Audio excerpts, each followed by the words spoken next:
Hello friends, HPS Sanskrit classes में आप सभी का स्वागत है। जैसा कि हम संधि का प्रकरण पढ़ रहे हैं, पीछे की जो हमने व्यंजन संधि का अध्ययन कर लिया है, आज हम स्वर संधि का अध्ययन करेंगे। स्वर संधि पीछे मैंने व्यंजन संधि इसलिए पढ़ाई थी क्योंकि 10th क्लास के एग्जाम चल रहे थे, तो 10th क्लास के बच्चों को फायदा हो जाए, इसलिए व्यंजन संधि पहले पढ़ाई थी। आज हम अपनी जो सेकंड ग्रेड की फर्स्ट ग्रेड की जो सिलेबस है अपना, उसके अनुसार अब हम संधि का प्रकरण दोबारा शुरू करते हैं। तो स्वर संधि पढ़ेंगे आज से हम। तो सबसे पहले स्वर संधि, इसको स्वर को कौन सी संधि बोलते हैं? अच संधि भी बोलते हैं, स्वर या अच संधि। अच संधि मतलब अच ऐसे लेकर च तक के जो माहेश्वर सूत्र हैं, उन माहेश्वर सूत्रों में ए युन री दृ ए योंग यौच ऐसे लेकर च तक के जो व्यंजन है वो स्वर कहलाते हैं। उन स्वर व्यंजनों के आपस में मिलने से जो संधि बनती है वो स्वर संधि कहलाती है। जैसे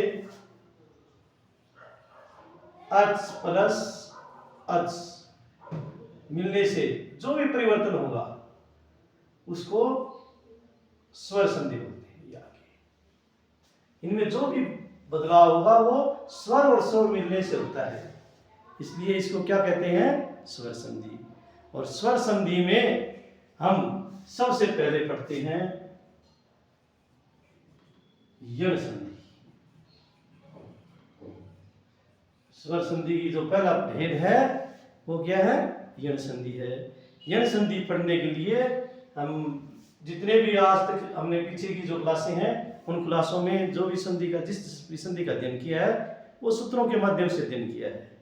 तो जो सूत्र है इसका, जो यण संधि का जो सूत्र है वो है इको यणचि। इको यणचि, इसकी जो वृत्ति है संस्कृत में उसको कहते हैं इक स्थाने यण शात अचि संहितायाम विषय। इक स्थाने यण शात अचि संहितायाम विषय। तो इक के स्थान पर क्या हो जाता है? इक स्थानी, इक के स्थान पर यण शाद, यण होता है।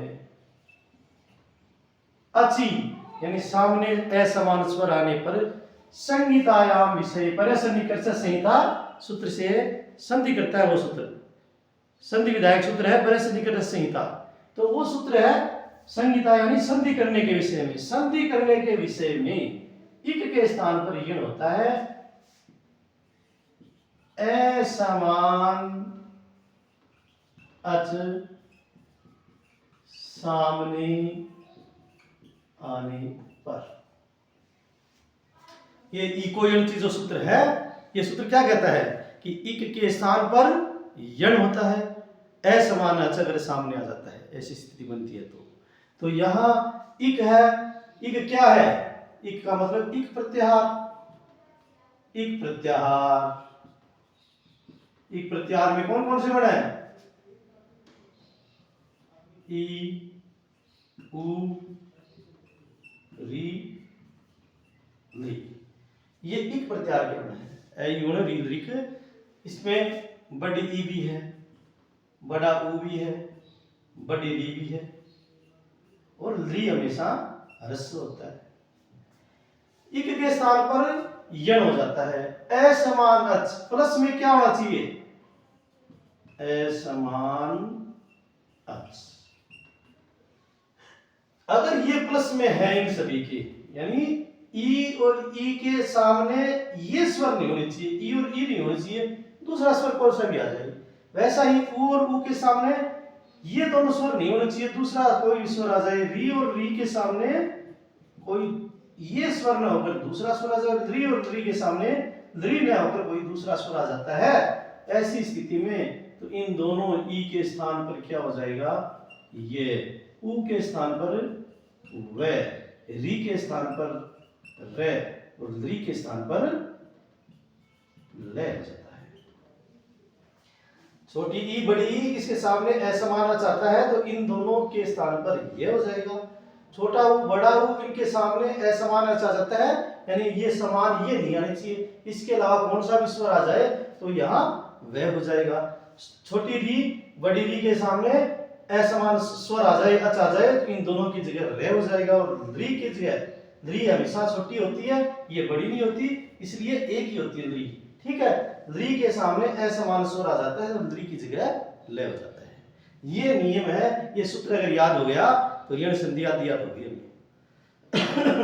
इको यणचि इक स्थानीय यण शादसी संगीतायाम विषय, इक के स्थान पर यण होता है असमान अच सामने आने पर संधि करने के विषय में। अगर हम स्वरों की संधि करें तो इक जो वर्ण है उनके सामने असमान स्वर आ जाए, इक के सामने असमान स्वर आ जाए तो यह वह रे ले हो जाता है। ई उ री री का, ई उ री री का यह वह रे ले हो जाता है। जैसे इसके लिए इति प्लस आदि, ये शब्द है इति प्लस आदि। यहां तय में कौन सा स्वर आ गया, ई, आगे क्या आ गया, आ। अब ये जो सूत्र बता रहा है वो स्थिति यहां आ गई, क्या कि ई तय में से ई बाहर निकाल दिया, आदि ये पोजीशन है, ई तय ई प्लस आदि, ई के सामने असमान स्वर आ गया। ऐसी स्थिति में ई को यणचि जो सूत्र है वो इक के स्थान पर क्या कर देगा, ये कर देगा। ई की जगह क्या बन जाएगा, ये ई तय ये आ दी, ये आ ये में मिलाएंगे क्या बन जाएगा, इत्यादि। उसी प्रकार एक उदाहरण और देखते हैं, सुधी प्लस उपास्य, सुधी प्लस उपास्य विद्वानों के द्वारा जिसकी सेवना की जाती है, उपासना की जाती है। तो ध में क्या है, बड़ी ई और आगे क्या गया, उपास्य का उ आ गया, सु ध बड़ी ई उपास्य का उ आ गया। ऐसी स्थिति में ये बड़ी ई है, ये क्या पता है, छोटी इक में छोटी बड़ी दोनों आते हैं तो ये कोई यणचि सूत्र है यहाँ पर लागू हो गया। ऐसी स्थिति में प्रश्निक संहिता सूत्र से संधि करने पर ई को यणचि सूत्र से ई के बाद में असमान स्वर आने पर इस ई की जगह क्या बन जाएगा, ये बन जाएगा, क्या बन जाएगा, शुद्ध्युपास्य, शुद्ध्युपास्य। और बहुत से उदाहरण देख लेते हैं, सरल सरल देख लेते हैं। प्रति प्लस एकम, प्रति प्लस एकम, तय में क्या है, छोटी ई, आगे क्या आ गया, ए, प्रत्यय ई एकम, ई के बाद में असमान स्वर आ गया। ऐसी स्थिति में ई को यणचि जो सूत्र है और ई की जगह क्या कर देगा, ये कर देगा, मिलाने पर प्रत्येकम बन गया।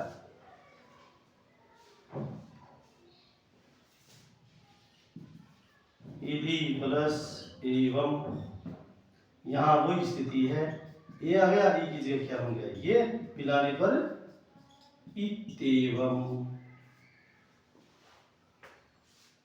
तो ई के बाद में छोटी ई बड़ी ई कौन सी भी आ जाए, इस प्रकार की अगर स्थिति होती है तो वहां ई की बाद में कोई असमान स्वर आता है तो वहां ई की जगह क्या बन जाएगा, ये बन जाता है।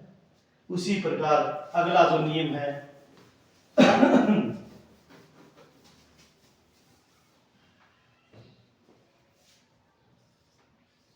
ऊ, छोटा ऊ हो चाहे बड़ा हो, उसके सामने कोई असमान स्वर आ जाता है तो यहाँ ऊ की जगह क्या हो जाएगा, वह। यहाँ मैं ध में कौन सा स्वर आ गया, ऊ, मैं ध में से ऊ बाहर निकाल दिया, ध आधा हो गया, आगे ए री, मैं ध उ अरि, ये स्थिति है।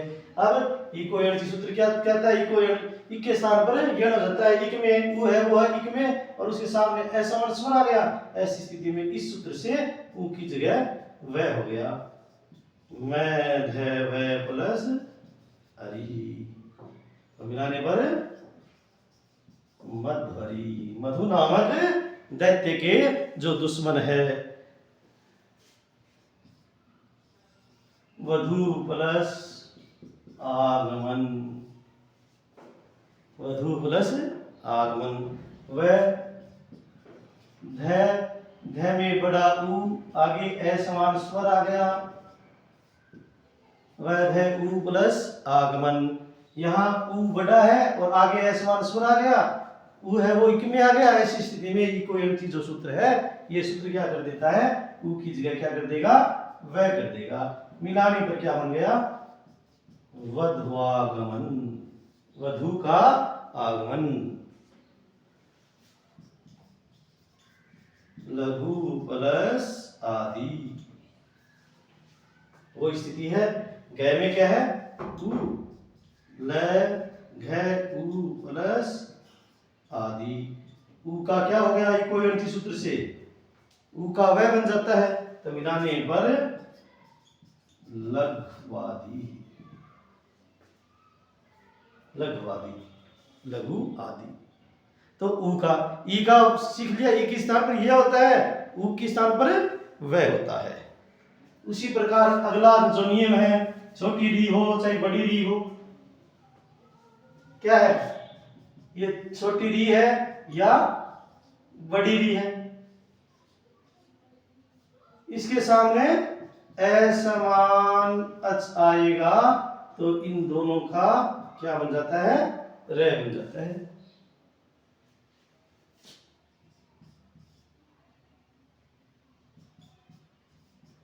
पितृ प्लस अंश,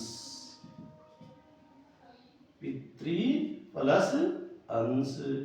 तय में कौन सा स्वर आ गया, रे, पी तय री प्लस अंश है। अब री के बाद में असमान स्वर आ गया। ऐसी स्थिति में इस री की जगह क्या बन जाएगा, कौन से सूत्र से बनेगा, इको एण सूत्र से री की जगह रे बन जाता है। पी तय रे, पी तय रे प्लस अंश।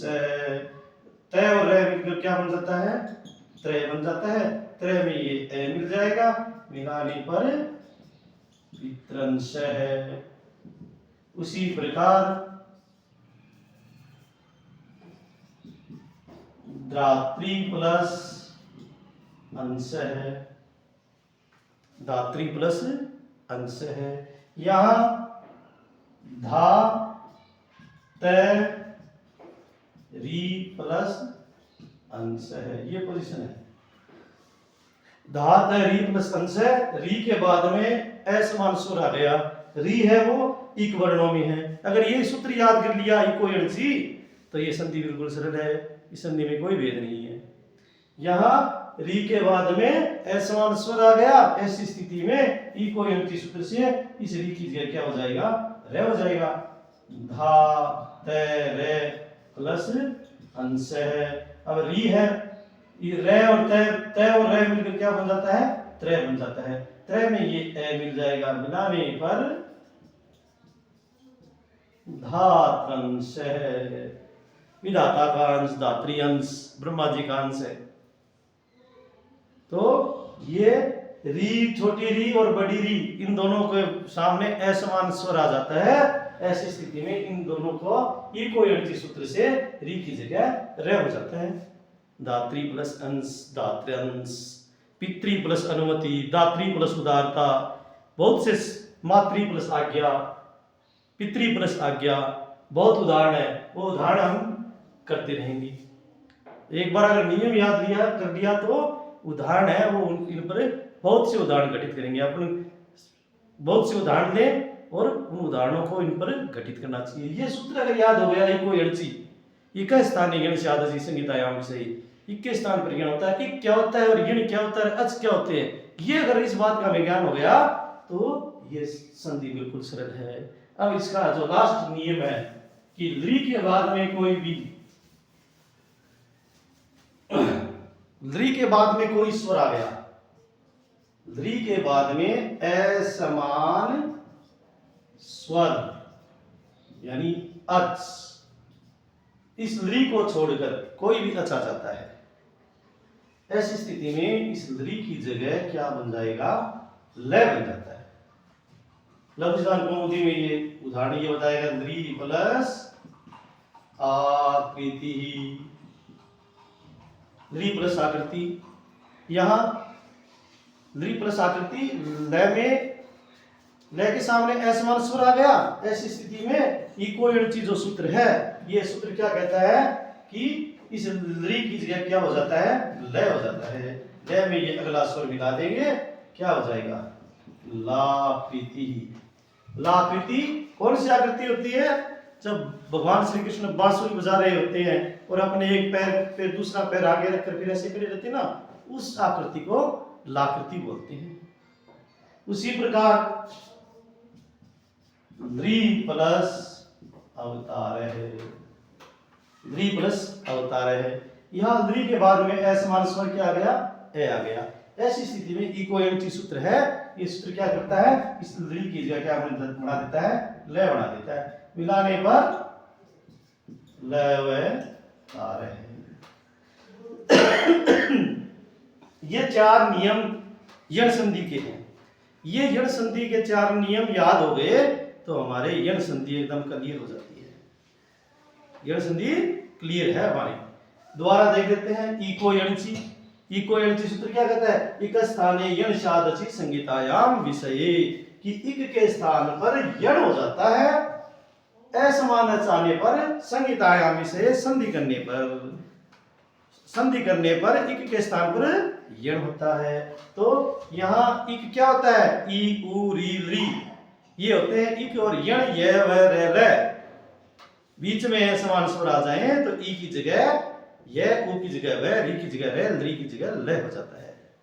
तो आज जो यण संधि है उसका हमने अध्ययन कर लिया है। मुझे आशा है ये संधि आपको समझ में आ गई होगी।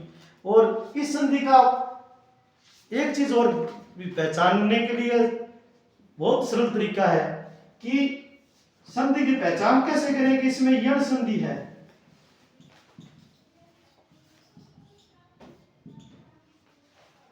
यण संधि की पहचान करने के लिए हमें देखना होगा कि य व और र, य व र से पहले आधा व्यंजन आए तो वहां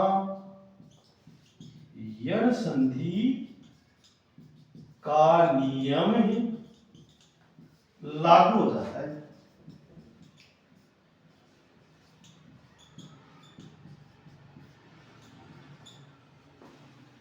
अगर ये चीज हमने अच्छी तरह याद कर ली कि यहां ये व र से पहले आधा व्यंजन अगर दिखाई देता है तो वहां सबसे पहले हमें यण संधि का नियम लागू करके देखना चाहिए, और वहां यण संधि ही मिलेगी आपको कि ये व र से पहले आधा व्यंजन।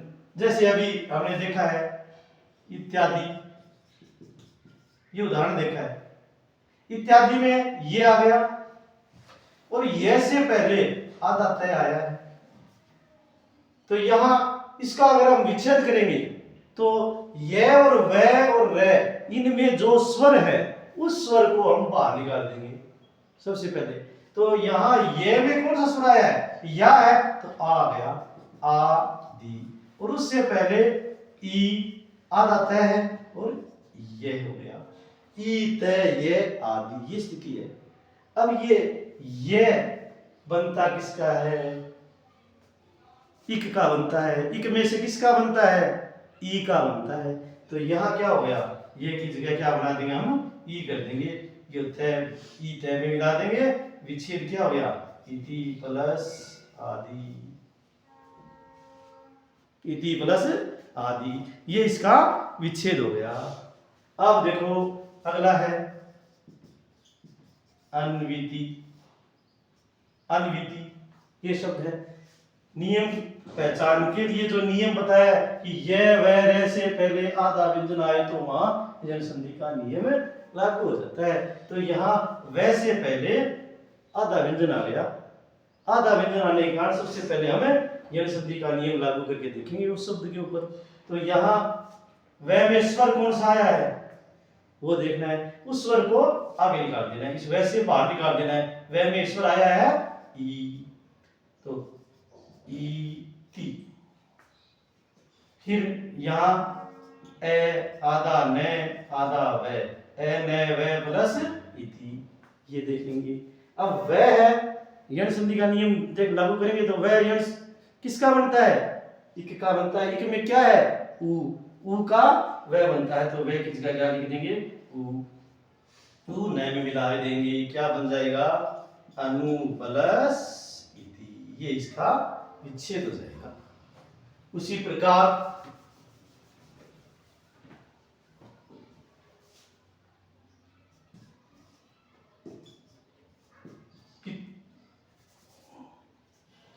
पितृनुमति,